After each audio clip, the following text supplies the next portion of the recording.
Welcome. What? 10:36. Alright. I don't usually check out other YouTubers' videos, but we're going to do this one because he gave me permission. You don't know me, but I paid to get this message on here to warn you. It's pretty screwed up what happened. What these people have done to these women.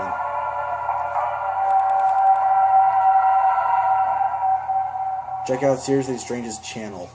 Women, delicate, flighty, and driven by emotion. Some men might say, but be careful about that, because it just might be the last thing you ever say.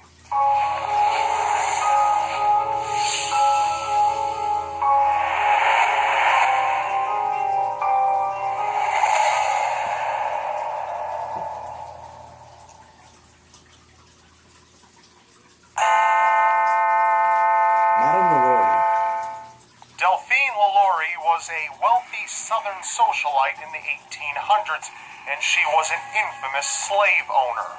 Delphine had been married 3 times and given birth to multiple children. On her 3rd marriage, she had inherited not only a new, beautiful home, but all of the slaves that came with it. In 1832, she had built her own mansion on Royal Street in New Orleans. It was large, having 3 stories and attached housing for her slaves. But one room in the uppermost area of the mansion was kept a dark secret. Delphine didn't simply enjoy having her slaves around to perform hard labor. She had much more sinister desires for them. She ran a tight ship and was not above punishing her slaves for even minor indiscretions. Delphine had a young girl, a daughter of one of her slaves, comb her hair. When the girl hit a snag, Delphine promptly took up a whip and began violently lashing the girl. The assault was so severe that the girl ran to the roof and jumped off to her death. She attempted to cover the death up, but police eventually found the girl's body hidden in a well. Delphine was fined and forced to sell all of her slaves. Though she was as cunning as she was wicked, she secretly arranged her friends and relatives to purchase her slaves and afterwards snuck them back into her estate. Delphine's children would, at times, feel compassion for the slaves. If her children offered any of the slaves food, however, they would be severely beaten. Madame Delphine's sinister ways knew no bounds. When a slave had maybe made a mistake or slipped up in any way, she was sure that they would be punished in ways unimaginable. Police didn't really feel too much of a need to investigate, as mistreating slaves wasn't exactly a crime. However, one day, Delphine's mansion caught fire. Police and fire marshals rushed to put the fire out and found a 70-year-old black slave woman who worked as the cook, chained to the stove.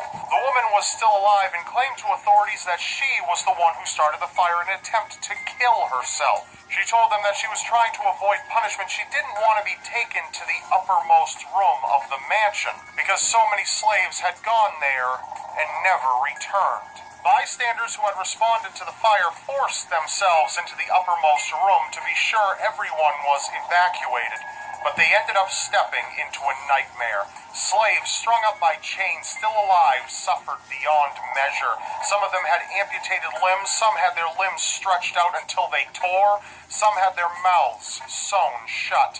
These were only a few of the things. Authorities had dug up the yard and found human remains, one of which belonged to a young child. An enraged public stormed Delphine's mansion and tore down everything they could. The building was pretty much an empty shell when they were done.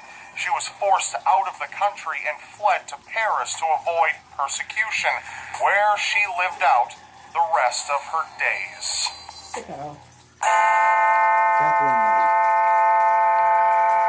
The first woman in Australia to be sentenced to life in prison without parole?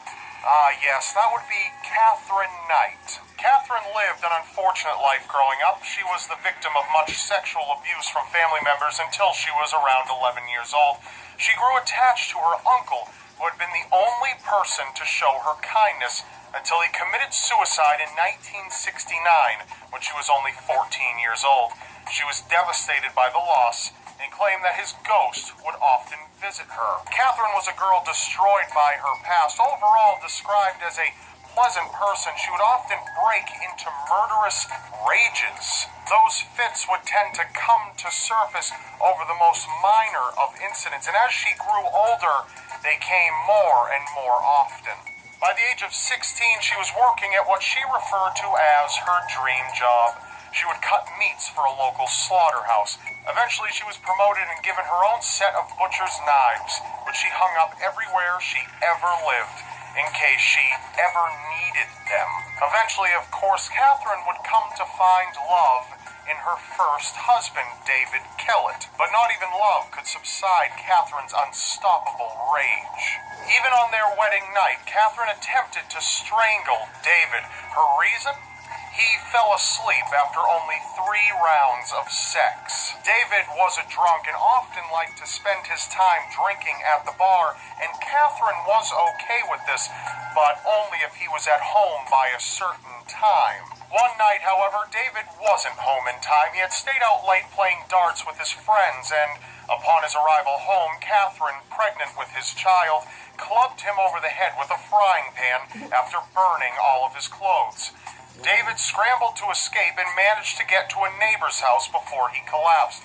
It was revealed that Catherine had hit him so hard she fractured his skull. The police wanted to charge Catherine, but by then Catherine had been on her best behavior and convinced David to drop the charges. They even continued their on-again, off-again relationship until Catherine eventually left in 1984.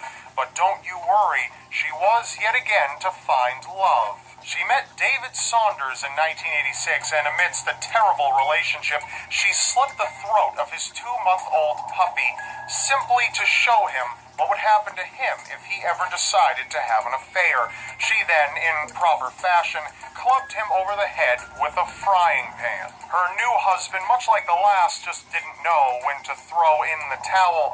Eventually, she slammed him across the face with an iron and stabbed him in the chest, and that's when he called it quits. John Price came into the picture a few years later, and Catherine yet again felt the familiar warmth of love. John was a man loved by the community, with little negative to be said about him. In 1998, Catherine pushed for John to marry her. Despite the occasional violent outbreak, their relationship was a stable one. John's children liked Catherine, he made good money at his job, but John didn't want to marry Catherine just yet, and in retaliation, she videotaped items that John had stolen from his job and sent the tape to his boss. Though the items were outdated medical kits taken from the garbage, he was fired from the job he had held for 17 years. That very day, John had kicked Catherine out of the house, but they didn't remain separated for very long. A few months later, he welcomed her back. However, she wasn't allowed to live with him this time. The violent outbursts continued, and Catherine ended up stabbing John in the chest in 2000. That was apparently the final straw, and he broke off the relationship. He took a trip to the courthouse and had a restraining order put in place to keep Catherine away from him and his children. That very afternoon, John told his co-workers that if he didn't arrive for work the next day, it was because Catherine had killed him. Though they pleaded with him not to return home, he felt that if he did not, Catherine would kill his children instead.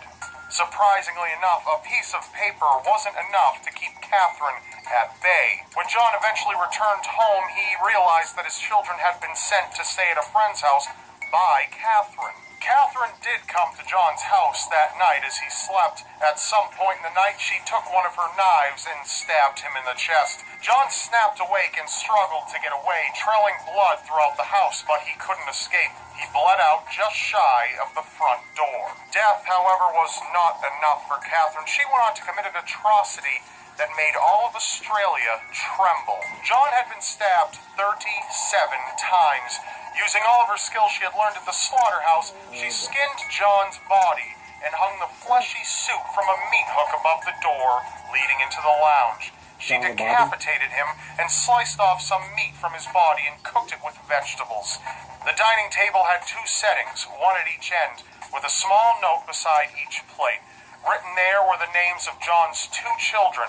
She had wished to serve his children the meat from their own father when they returned home. Thankfully, police were able to intervene and arrested Catherine. She was sentenced to life in prison without parole, where she continues to stay today. She should have gotten the chair. The Blood Countess.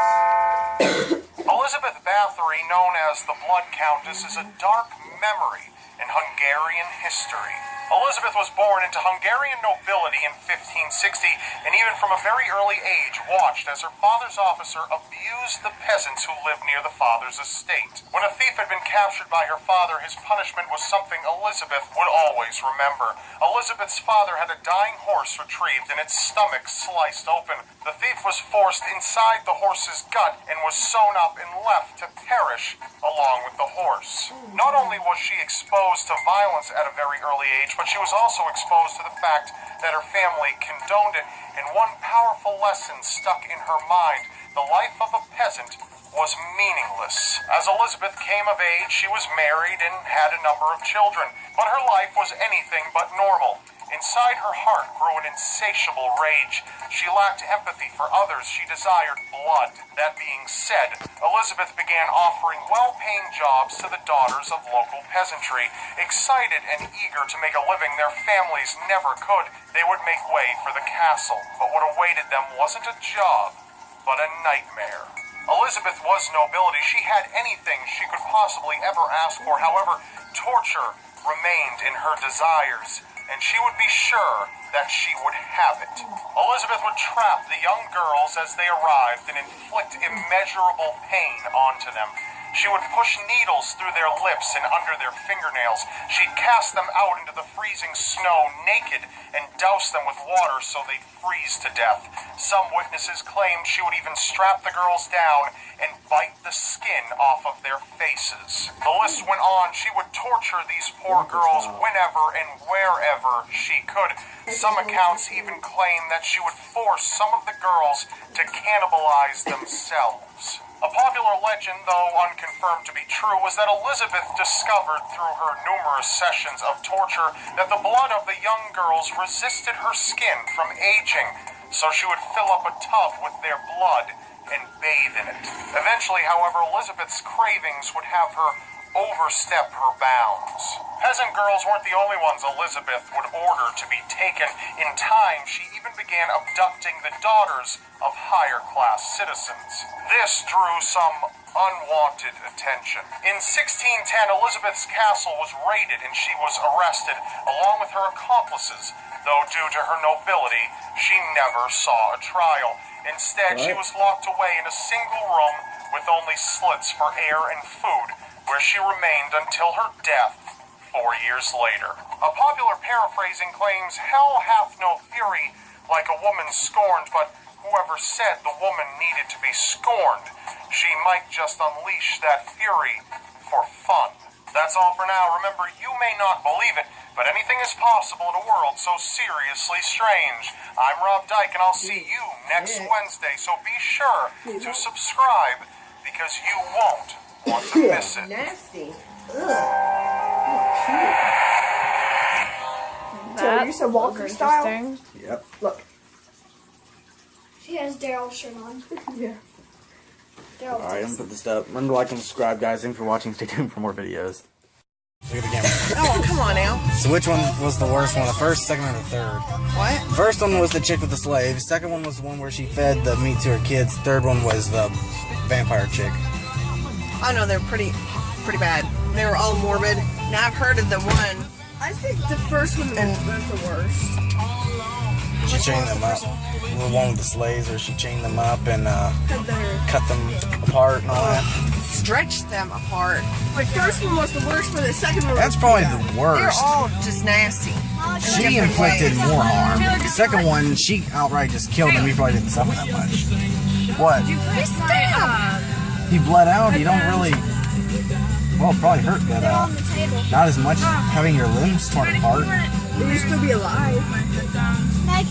He bled out though. He basically slipped off. And They're all sick. First one's bad. Bad.